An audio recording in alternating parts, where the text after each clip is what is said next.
What's going on, guys? Samuel Wolf Samuel Reviews here, back with the next installment of my Pixar Love series, in which I am reviewing every single Pixar movie leading up to Onward and Soul coming out in March and June. I reviewed already the first 4 movies from Toy Story, Bugs Life, Toy Story 2, and Monsters Inc. And now to discuss one of their most emotional movies, Finding Nemo, which is directed by Andrew Stanton and stars amazing people like Albert Brooks, Ellen DeGeneres, Alex Gold, and Willem Dafoe, among many others. And it follows Marlin, who basically is trying to protect Nemo.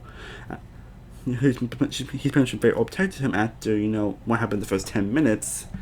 And basically, after he gets kidnapped by a scuba diver, he ends up meeting up with Dory, played by Ellen DeGeneres, and they try to help find Nemo. Nemo also tries to get back to his dad. And this movie is fantastic. This is another amazing film in the amazing filmography of Pixar's catalog. And I don't know if I would put it in my top 10, honestly, though, but that's pretty much the understatement and amazement of Pixar. That's testament to how amazing they are as a studio. They even some of the most amazing movies that aren't part of my top 10 are still fantastic movies, and Finding Nemo is no exception. This movie is flat out amazing. From the first 10 minutes alone, this film will make you cry, in which we see Marlin and his wife Carol, who when I see much, you can tell they do love each other and all that, and it's enough to really get you feeling. Then they have a lot of babies, and she wants to want Nemo, and then get attacked by Barracuda, and pretty much nearly all their babies get killed. And only one remaining. And it's an movie like stuff like this shows that based off that animated movies aren't just for kids, they can be for adults too. But seriously, it definitely isn't the best opening synopsis of Pixar, which we will definitely get into that. But this movie hits all the right notes and all the right feels from the freaking get-go. And the characters are, as Peter said, are very relatable and compelling characters, like especially Marlin. Again, sure, he is very protective, and he that's what caused Nemo to go missing in the first place, and no, not caused to be unlikable.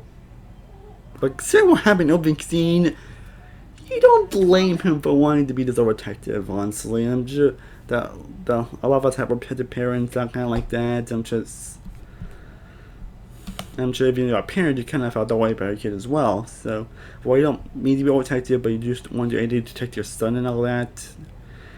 And he kind of puts all that relatability here, which is again not as many Pixar does well as relatability, and they do that. Well, I definitely can't relate to it. I'm not a parent yet. I'm not a parent. I don't have any kids yet. This definitely makes it relatable to a lot of parents and all that, and even a lot of kids as well. Well, and that makes you really want him to find Nemo, and Nemo's still a great character as well. The people that he meets in the fish tank are all very funny, great, comic characters. And I do love the relationship between Marlin and Nemo. For the things they have together, they are sweet, kind, and pretty impactful as well. And even when Nemo gets attacked by it's actually pretty tense and scary actually when it happens. And Nemo's journey is something that could have been just filler, but it ended up still being engaging and has some of the most hilarious moments in the entire film. Especially some of the characters that he meets in there. And of course, you cannot talk about Finding Nemo without you cannot talk about Finding Nemo without talking about Dory, who is easily one of the Pixar's best characters, and she also has one short-term memory loss. And they do find a great balance between taking the short-term memory loss seriously, while also having some jokes around it. And something that could easily just been just that, honestly, but they find a good balance developing a lot of the serious stuff and the funny stuff of it. And it's pretty well balanced and actually pretty impressive how they managed to do that. And Dory's interactions with Marlin are some of the highlights of the movie, and they're so great and hilarious, charming, sweet, and even emotional, especially when Mom thinks that Nemo's died and Dory's the one that's like, I don't want to forget. That's still emotional.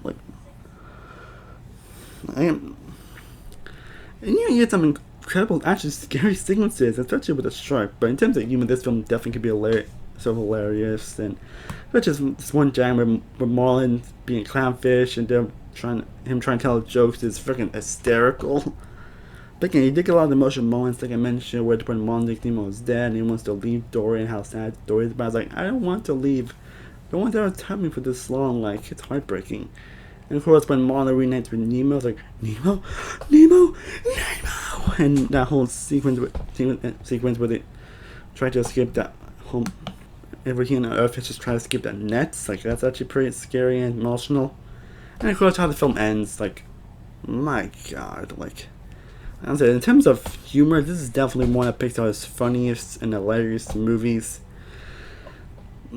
But of course, again, it's still going to hit a lot of the emotions and relatable, subtle, and mature themes that Pixar is known for. And again, while I'm not a fan myself, I can see other fathers relate to how Marlin feels about the child, as any parent would, and someone feels some sort of overprotectiveness to the child at one point in their lives. And it's definitely understandable. I hope that the score is amazing, the animation is once again breathtaking. There's so many incredible sequences, like, and this is a film I don't even consider to be above my top 10, honestly. Like, I mean, I haven't reflected on my ranking in a while, but I remember being like number 11, or I think I remember being like number 10 or 11 in my last ranking. Again, I haven't seen the ranking in a while, so I don't really remember. But Finding Nemo is, I don't know, still a fantastic movie. And these are definitely one of the most emotional, touching, and funniest. And all-time favorite in terms of animation and films in general. And it's not big stuff here, and it gets my 110 from A++.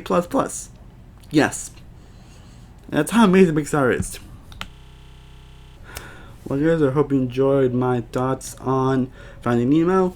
I love to know in the comment section down below. What are your thoughts on this movie? If you've seen it, I would love to know in the comment section down below. How would you rank this in Pixar's ranking? And I can't wait until next week. We're talking about The Incredibles. Stay tuned for that. And as always, thank you so much for watching. I truly honestly appreciate it. If you haven't already, be sure to like this video, be sure to share and subscribe, be sure to follow all my social media sites, all links pushing down below.